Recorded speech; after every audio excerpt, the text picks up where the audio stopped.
नमस्कार। श्री परिस्थिति परिवार में आपका हार्दिक अभिनंदन है। मैं अब आपको जीवन के उस रहस्य के बारे में बताना चाहता हूँ जिसके बारे में आप बहुत सी बार शिकायत भी करते हैं, सोचते भी हैं, लेकिन सोचते तब हैं जब मुसीबत चारों ओर से घेर लेती है। हम कहते हैं परिस्थितियाँ विपरीत है, भाग्य पैदा होने से पहले ही लिख दिए जाते हैं, लेकिन ये हकीकत नहीं है। भाग्य तो इंसान का भी हाथ होता है भाग्य को लिखने में। और भाग्य एक वो पक्षी है जो अपने दोनों पंखों के समन्वय से उड़ान भरता है।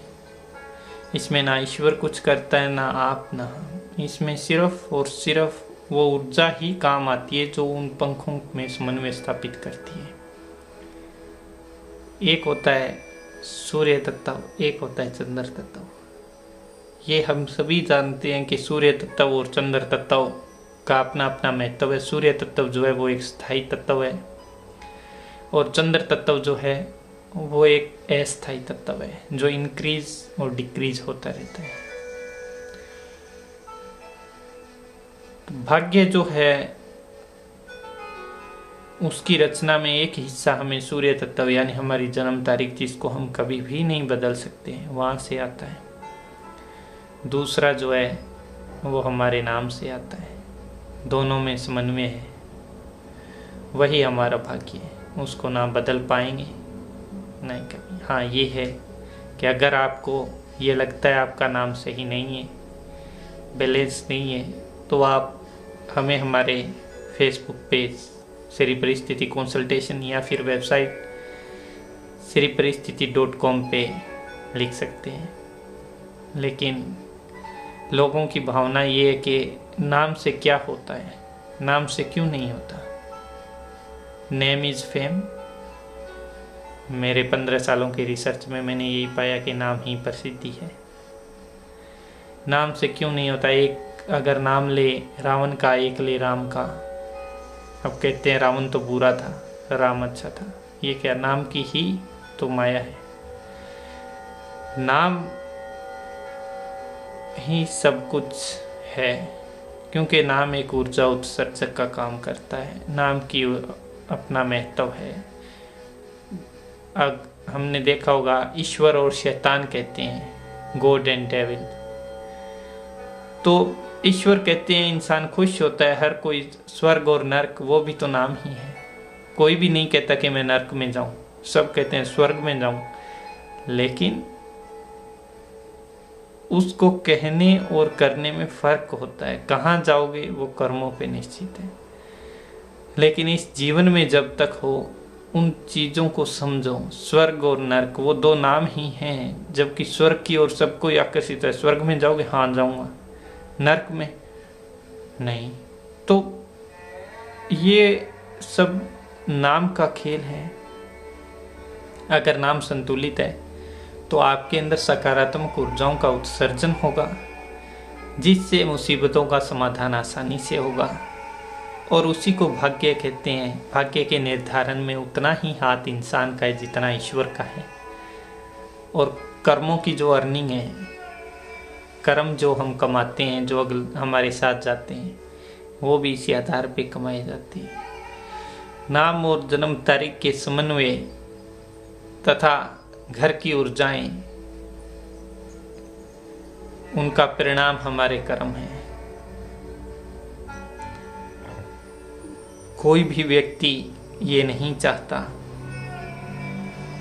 कि उसकी संतान दुख देखे, मुसीबत आए। वो अपनी संतान को खुश रखने के लिए बहुत कुछ करता है, लेकिन वो अपने स्तर पे ही करता है। वास्तव में देखा जाए कुछ नहीं करता है। आजकल हमने देखा है सब मॉडर्न नाम रखते हैं, बोलते हैं ये नाम अच्छा है, ये नाम अच्छा है। अरे नाम से कि बच्चे को कोई मार्केट के अंदर मेले में बेचने के लिए थोड़ी ही जाना है ताकि सुंदर नाम चाहिए। नाम को सुंदरता की दृष्टि से न देखो, नाम को ऊर्जात्मक दृष्टि से देखो।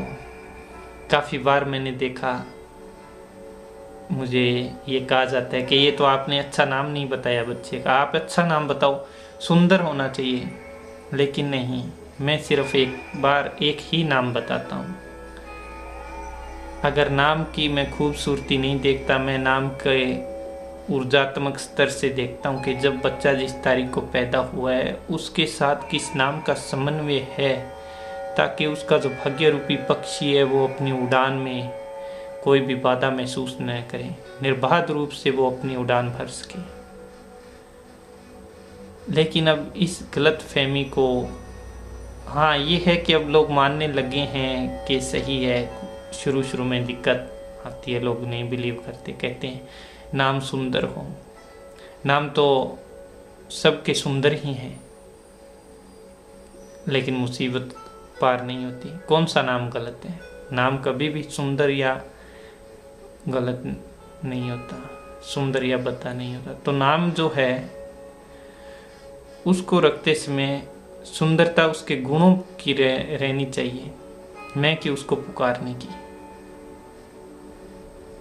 नेम इज फेम है।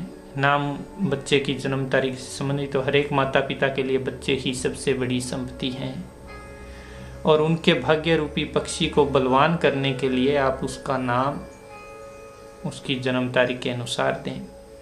अभी कंप्लेनिंग जैसे कुछ लोगों ने मुझे कहा कि आप नाम बताने के भी आप 70-80 हज़ार रुपये ले लेते हो, 500 रुपये में ब्राह्मण जी भी बता देते हैं।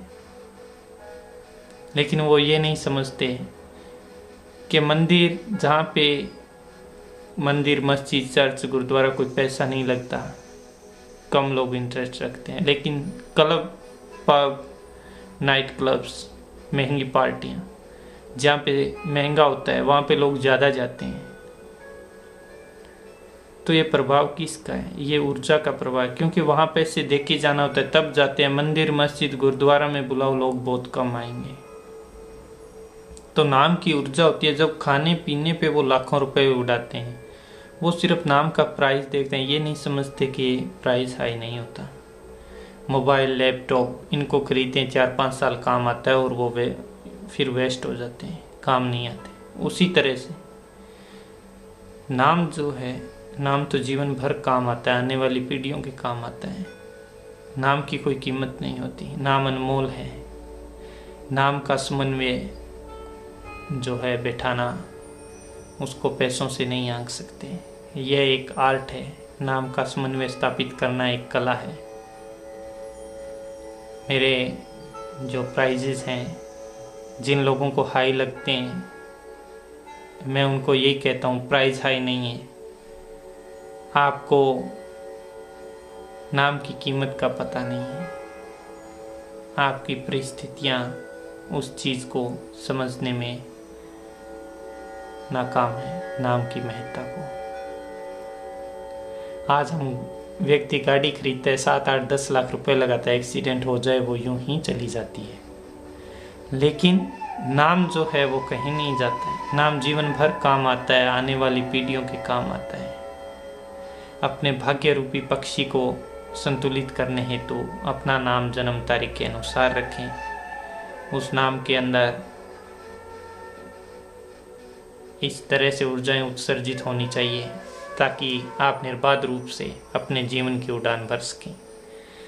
आप अपने बच्चों को संतुलित नाम देके माता पिता होने का फ़र्ज अदा करें, और अपने नाम में भी अगर आपको दिक्कत आ रही है, आपको लग रहा है कि परेशानियां ज़्यादा है, तो अपने नाम में समन्वय स्थापित करें। किसी भी तरह की जानकारी के लिए आप हमारे श्री परिस्थिति कंसल्टेशन फेसबुक पेज पे आ सकते हैं, या फिर हमारी वेबसाइट श्रीपरिस्थिति.com पे आ सकते हैं। धन्यवाद।